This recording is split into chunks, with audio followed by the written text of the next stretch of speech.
Hi guys! Welcome to my vlog. So, sobrang tagal na akong hindi nakapag-vlog. So, recently, um, um, still fighting yun. So, ngayon gusto kong mag-vlog. Gusto kong mag-share about my story lately. I've been through trials, challenges in the past days.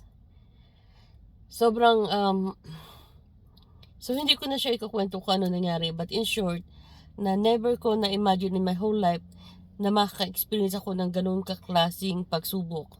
I hit so hard, like in the ground. Talagang totally, I've devastated. Talagang nadurog yung pagkatao ko, yung puso ko. I feel so depressed in the past few weeks, guys. I stopped vlogging. I'll start doing what I want to do. But during those times na nahirapan ako sa buhay, na hindi ko alam kung paano ako magsisimula ulit, hindi ko alam kung anong gagawin ko, I feel so lost. Well, doon ko talaga napatunayan you always trust God. Kahit sa pinakamahirap na sitwasyon natin sa buhay, guys, kahit may mga pinagdadaanan tayo sa buhay, we always trust God all the time. So ngayon, ito, lumalaban pa rin sa buhay, keep fighting, and kahit mahirap, tuloy pa rin yung laban natin, guys. So, kung ano may mga pagsubok na dumadaan sa atin ngayon, laban lang, guys. Huwag kayong mawala ng pag-asa sa buhay.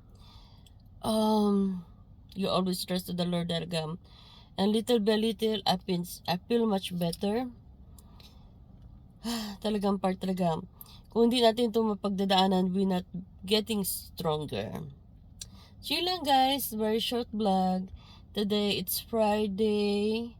Going to work here in supermarket. So, cloudy today. Ayan, short lang yung vlog ko ngayon, guys. Like, so, in 5 minutes magkaklaki na ako. Ayan. Sa awa naman ng Diyos, God will provide, diba? Kung nagsara mo isang pinto, mayroon naman panibagong pinto na magbubukas. So, yun lang muna, guys. So, hopefully, kahit dito, short vlog,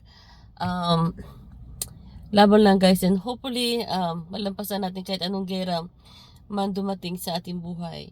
So, yun lang, guys. I'll see you in my next vlog. Bye!